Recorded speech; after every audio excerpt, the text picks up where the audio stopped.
In this video, we are going to provide an overview on coordinating resources to maximize the use of state and federal funds. You might hear the terms braiding or blending funds.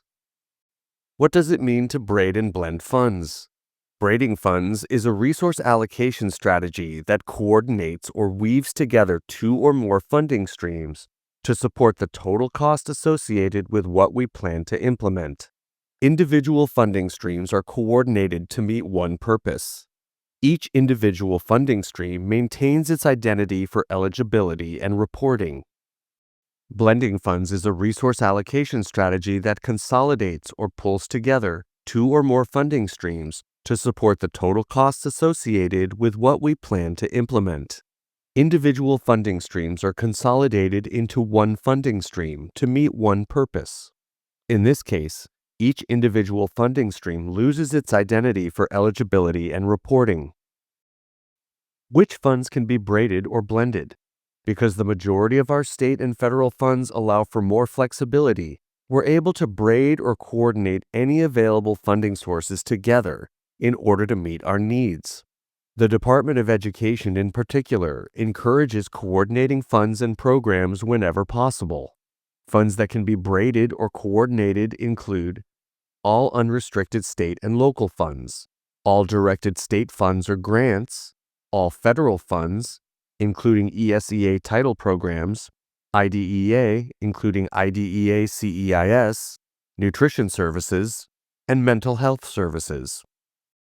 That said, when blending or consolidating funds, we are only able to consolidate federal funds that are identified as allowable under ESSA, with state or local funds that are also allowed for consolidation under state or local law.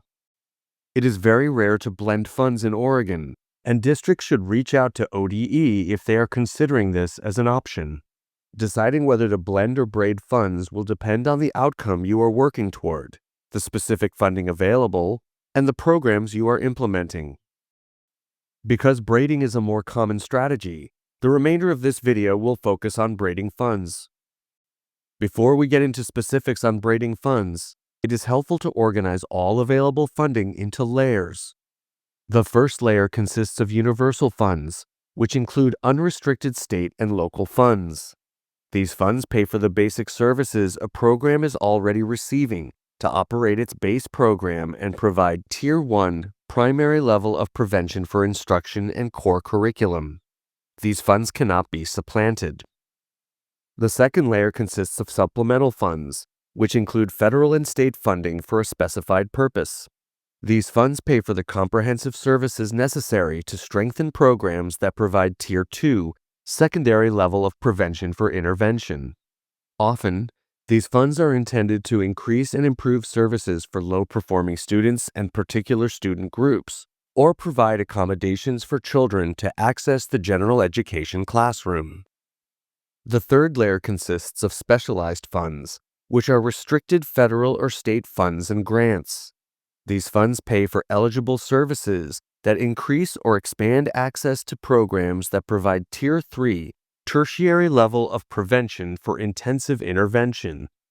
These funds might be used to fund eligible services that are also necessary to implement school or district improvement plans and increase or expand access to the programs and services we offer to students in need of specialized services.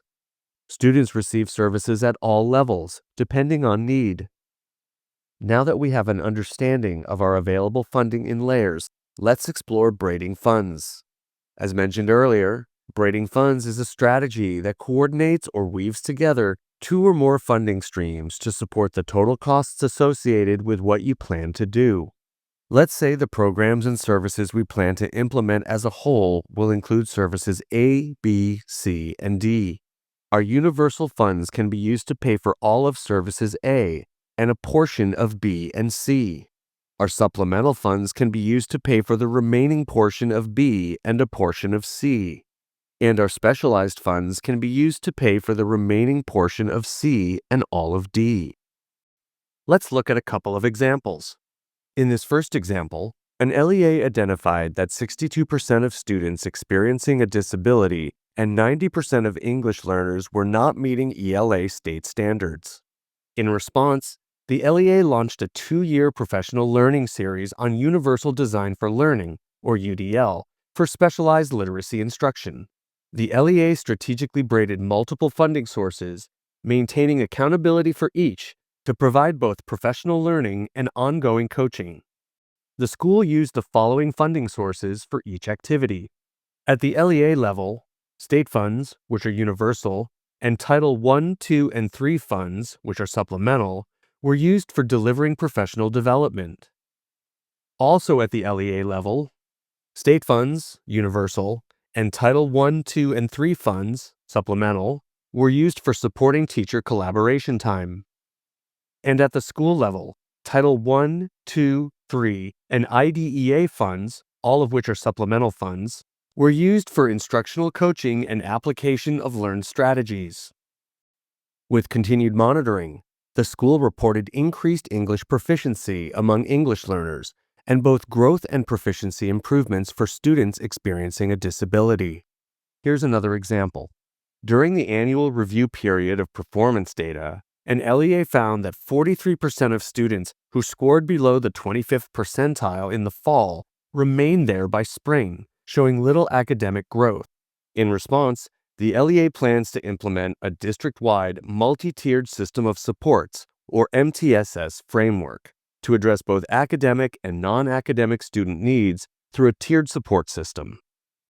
The LEA braided multiple funding streams, including Title I-A, Title II-A, Title IV-A, IDEA, and other sources to support the implementation of MTSS. Here are examples of the LEA and school-level activities and the federal and state program funds that may be coordinated to support MTSS. At the LEA level, state funds, which are universal, and Title IV-A funds, which are supplemental, can be used to fund an LEA MTSS coordinator to coordinate the LEA program, review overall progress of schools, and lead the development of the LEA's MTSS implementation plan. Also at the LEA level, state-directed funds, which are supplemental funds, can be used to purchase a universal screener for all schools in the LEA. Also at the LEA level, state-directed funds, Title I, Title II, and Title III funds, all of which are supplemental funds, can be used for academic coaches to provide embedded professional development to teachers about MTSS implementation and to assist with student intervention plans and data analysis. And also at the LEA level, state-directed funds, Title I, Title II, and Title III funds, and IDEA funds, all of which are supplemental funds, can be used for professional development, including job-embedded supports, for example, for interventionists or existing teachers for effective MTSS implementation. Here are some of the expected outcomes after 3 years of MTSS implementation. Knowledge and skills of educators to address intervention needs for students will increase. Improved educator skills in delivering interventions. Better identification and instruction aligned to student needs. Reduced disciplinary actions and increased instructional time for high-need students.